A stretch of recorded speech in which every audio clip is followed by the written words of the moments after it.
human beings, we have one phenomenal superpower that gets overlooked and not untapped as much as it should be, and that's our creative imagination. This is Entrepreneurs the Playbook, where I give you access each week to the world's greatest athletes and executives about their personal and professional playbook and what has made them champions on and off the field. This is the Playbook. This is Dave Meltzer, CEO of Sports One Marketing, here with Entrepreneurs the Playbook, and I have a new release author. Is this your second book? First, man. First book, That's even the better. first one, yeah. This is such an honor. Todd Herman here. And look at this, the alter ego effect. Thanks, So man. this conversation, unfortunately, the playbook, Todd, is only 20 minutes. Yeah. So this is going to get deep fast. Let's do it. Give me an overview of what the alter ego effect is. Yeah. So human beings, we have one phenomenal superpower that gets overlooked and not untapped as much as it should be, and that's our creative imagination. You know, when we're kids, we play with ideas so easily, and what most people have been taught for the longest time is, you know, when it comes to life, just do it. You know, you grind it out or whatever. But the creative imagination is like the back door to performance. We used to play with ideas of being a superhero or our favorite athlete as a kid, and then we forget to keep on playing with those ideas because people tell you to grow up or whatever. And yet everybody, all of us face resistance to hard things we got to go do.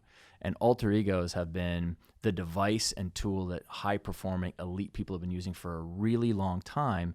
And some people dismiss it as like, oh, that's a nice idea. But truly, it's what allows you to get past your own insecurities or whatever it is that's stopping you to get out on the field and perform like you know that you want to and can.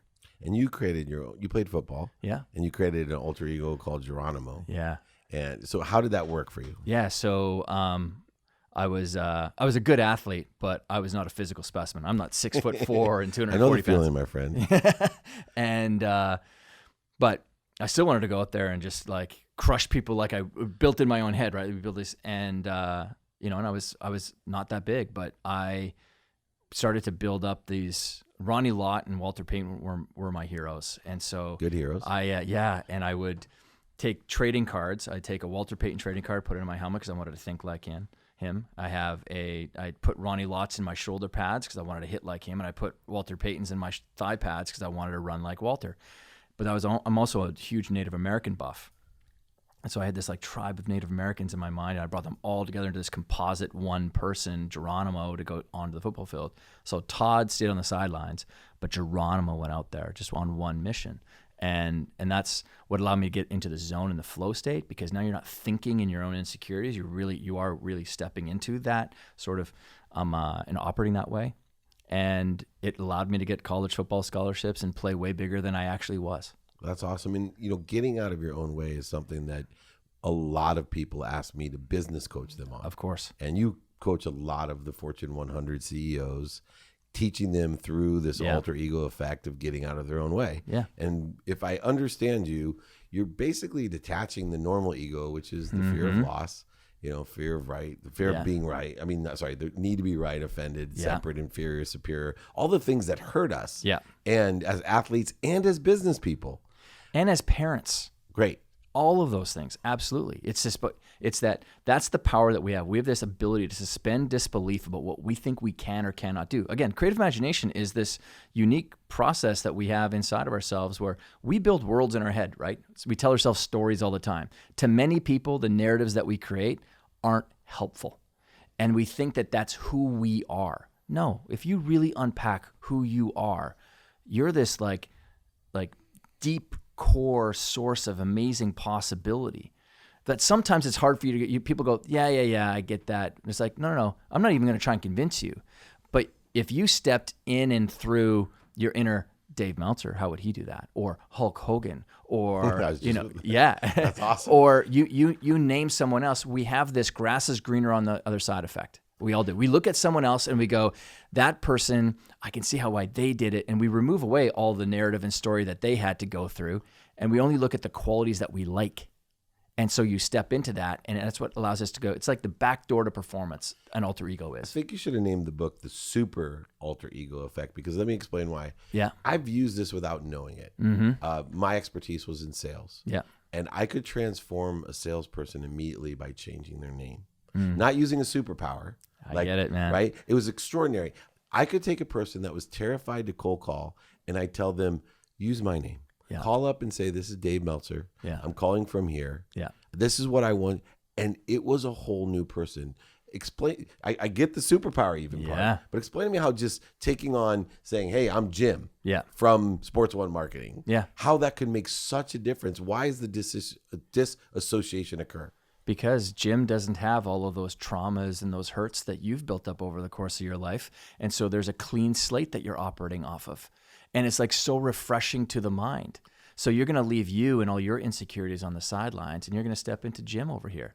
Jim is just, he likes to close. He likes to, like whatever it is that you build in that. And you put an identity though. So in yours, I would just tell, and I'm going to change and use your feature network. But basically what you're saying is, hey, not only can you use a different name, but put Zig Ziglar's name in your wallet. You're Zig Ziglar when it comes to closing, right? Or whoever your super closer is. Well, and how does that work to call it the super alter ego? How is it, Walter Payton in your legs and, Geronimo in your heart? Yeah. How did those energies associate back into, getting out of your own way? Well, I mean, the things that stop us are rarely a physical skill set thing. So many people have the abilities. Like, people don't need more information right now on how to do stuff, right? Yeah. What they need is they need some sort of tool that's proven to work, that's actually tapping into the real way that human beings think and operate. Not that's the big issue I have with the self-help and personal development or leadership world, is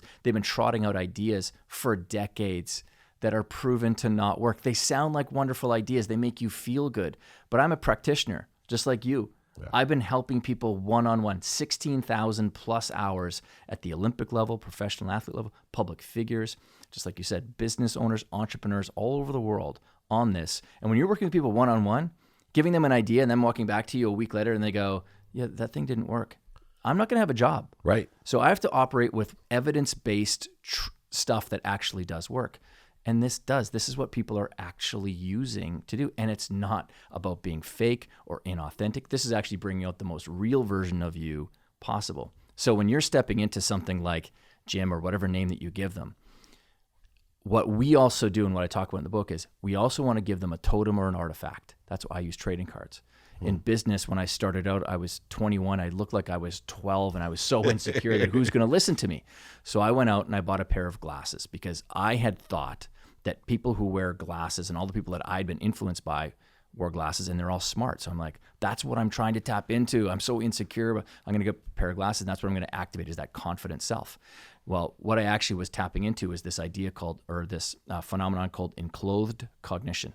And it's this: when human beings put on something, when the clothes that you wear, we attach meaning to clothing. And what happens is you start to activate the characteristics of whatever you think that clothing means. And Kellogg's School of Management did a study on this, where they brought a bunch of students into a room and they said, have you ever seen that puzzle before, where they have the word of a color, but the word is actually colored in a different, so it's the word green, but it's red. And because the brain processes color first, before it says red. You got to go through and you got to go through and actually say the words. And so they brought these students into a room and they got them to do this, this test. And so they were testing their accuracy and their detail. Okay. And at the end, so they track all that and see how quickly they did it. Bring in another group to give them another lab or another coat. This time they tell them, oh, it's a white coat, and they tell them it's a painter's coat. So they put on the painter's coat and they do the same thing. Record the information, they leave. Bring in the second group. And the second group, they're given the same white coat, but this time they tell them it's a lab coat or a doctor's coat. And they do it. The people who wore the lab coat or doctor's coat made less than half the mistakes, and they did it in less than half the time. Why? Because when we think of people who wear lab coats or doctors, they're careful, they're methodical, they're detail-oriented. The people who wore the painter's coat, how'd they do? No better than the plainclothes people, because wearing a painter's coat, you're activating creativity and imagination. That doesn't help you with that skill. Right. So that's an example. Repeat the name of that. The enclothed cognition. Enclothed cognition. Yeah. Nice. So it's like if you got a piece of paraphernalia from your favorite superstar, or Warren Buffett gives you his pen, and you start where using that pen to like sign things or underline things, you're going to start enclothing yourself probably in the characteristics of Warren Buffett if you do this stuff just the right way. I'm going to ask Warren Buffett to send me a pair of boxers. Yeah. I'll wear those. Nobody's going to know. That's going to help you in the bedroom right rich, there. Exactly. Well, trust me, billions of dollars probably helps you in the bedroom. Yeah. Just a thought. So I'm going to challenge you a little bit to help me. Yeah. I get when I coach people and I work from the process of value like you. I work month to month with everybody I have, and I guarantee mitigating all risk success by saying, if I'm not a profit center for you every single month, don't pay me. Yeah. The guy who taught me, Marshall Goldsmith, one of the top business coaches in the world, he goes into CEO Forward and it tells the board, look, I'm not telling you what I charge. Pay me what I'm worth at the end of the year. That shows you know your value. Yeah. I can teach people what to think, say, and do, right? Just through experience. Yeah. I work a lot on the limiting beliefs that you get out of the way using the alter ego. Yeah. Right. It's getting rid of all those, because from the time we're born, people put limitations on our belief. Of course. Shut up, slap, right? The minute, and they take, I forget the study, but what a mind thinks at the age of 5 compared to 50 of all the limitations that's been put on that mind. Yeah. Well, I also train two sides that has extraordinary results, and I want to know how this affects it. Yeah. I believe in an unconscious competency. Yeah. I believe that there's an energy out there that if I can teach people to carry a certain energy, they can attract more rapidly and accurately what they want. But I also think this may apply even more, the alter ego effect, to the unconscious competency of our genetics. That we have DNA programming that we're born with that has these ego-based limiting beliefs that get in our own way. And we can't get over them. They come out as personality traits, obsessions, addictions, and characteristics. OCD would be one that I could see this helping with, where if you're obsessive, you can change that through alter ego effect to be an extreme positive compared to being detrimental. How can I use the alter ego effect on one or both of these unconscious competencies? I'll give you a great example. So Cary Grant, the amazing Diane Cannon and I share Laker seats. I see a picture of Cary Grant every time I go to Laker games. So Cary Grant, well known, Hollywood golden era actor, 1940s, 50s, 60s. Well known for being debonair and charismatic. Best looking man on the planet. He was called. Yes. And he came from Bristol, England, but he suffered all of his life with depression.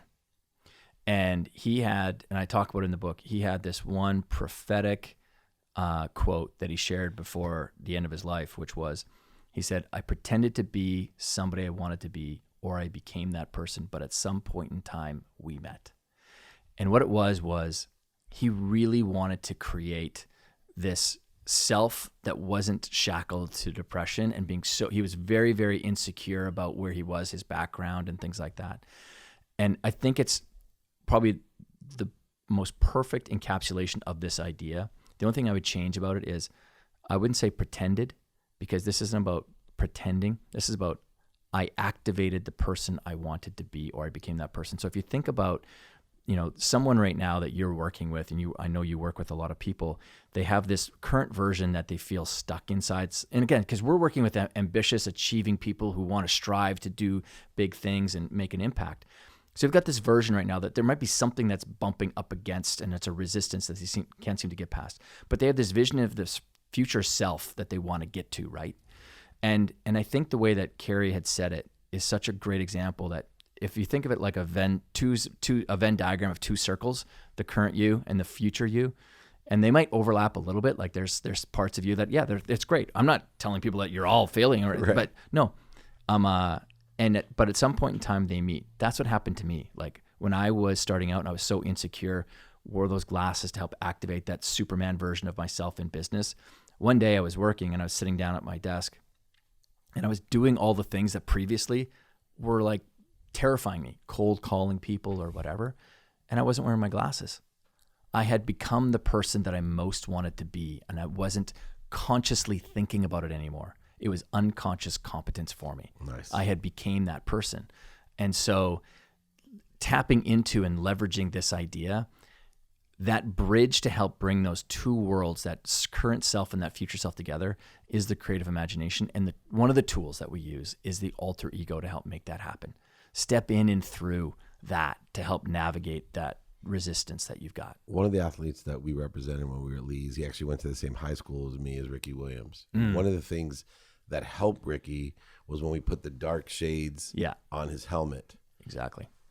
Do people subconsciously, or without thinking about it, when we wear costumes or wear, you don't have to take an alter ego, but I feel a difference. Like, this is my cool Super Bowl jacket. Yeah, right? yeah. It's great. There's not very many of them. Yeah. I got lucky, to be in the Nike suite as a now influencer. But to get this cool jacket, I feel differently when I wear this jacket than when I wear, my custom suit or a tie. Yeah. How's that, without putting in too much charge to it? But I think there's an alter ego effect to wearing different things. Yeah, you're all we're doing is we're tapping into already existing psychological phenomena that are inside of our heads. So, while everyone else is trying to tell you to use willpower, when you're dealing with resistance, that's like a mouse staring down a herd of rumbling elephants. It doesn't work. And I feel terrible for people that have been led down this road from the self-help world, because it just doesn't work for them. This is a good example. Wearing that coat like that just makes you feel cooler. That's not you being fake. That's you activating a different quality of yourself already, right? Yeah. And so, but to that point about Ricky Williams putting the visor on, I'll tell you one last story. So on the book cover, there's a pair of glasses there. Yeah. And so a lot of friends, they think that that's me paying homage to my alter ego, because I don't need glasses, but or it would be like Superman, Clark Kent, because I talk about Clark Kent and Superman. You got 3 of my best friends on the back. That's awesome. And but it's not. Those glasses are an exact replica of someone who led an important mission and movement in America. And I was doing a speech a long time ago, and I was talking about mental game, and specifically how we use how I wore glasses to get past myself and get myself out there. And this lady came up to me afterwards. She said, "I love your talk, and specifically, I loved how you use non-prescription glasses." She said, "Martin didn't need glasses either." And I looked down at her badge, and it's Coretta Scott King, Martin Luther King's wife. And people don't know this, but Martin Luther King wore non-prescription glasses all the time to step into his distinguished self, because he felt like he was carrying such an important mission and movement forward that he didn't want his insecurities to get in the way of that mission. So he wore those glasses as a way to shield his more sensitive self from the slings and arrows that came his way, but still get out there and do the tough stuff that he needed to go and do. And so we all have that, and this actually is just tapping into existing stuff that you've already got in your head and do it with more grace. That's so funny, right? Because I never, ever would think about wearing glasses, because I have such supreme confidence in that side of me. Yeah. But I'm such a dork. I have to wear the coat. But I love whatever works, man. On here, JJ Virgin, Brian Smith, Neil Patel, three of my dear friends. Brian Smith, actually a mentor, the founder of Uggs. Yeah. So, this is incredible. Last question. Yeah. As a beginner, not as a coach, right? As a beginner, I'm reading the book.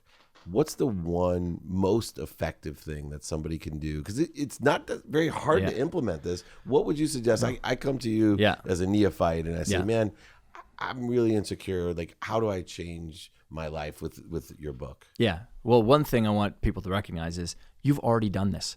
Every single human being on the planet has already done this. Why? Because as kids, we played with these ideas, right? And then someone says, grow up or whatever. So you've already done it. And I say it in the book, this is about you remembering something that you've got innate inside of you. Yes, I'm giving you a process. Yes, I codified it because I was getting paid to at a high level.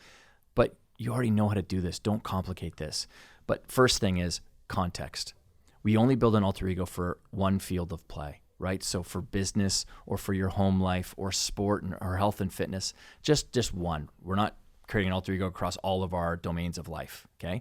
So that's the first thing. Second thing is, out of all of the things I talk about in the book, that idea of a totem and an artifact, that thing that we can use to enclose ourselves in a new idea, really step into and use something like that. So if you want to be a badass rock star, find some old vintage t-shirt of Alice Cooper's that's being sold on eBay, and maybe you go and buy that and you step into that, or whoever. But really just know that this is about you acting very intentionally, activating traits that you know that you probably have have inside of you, and you're just using a different idea.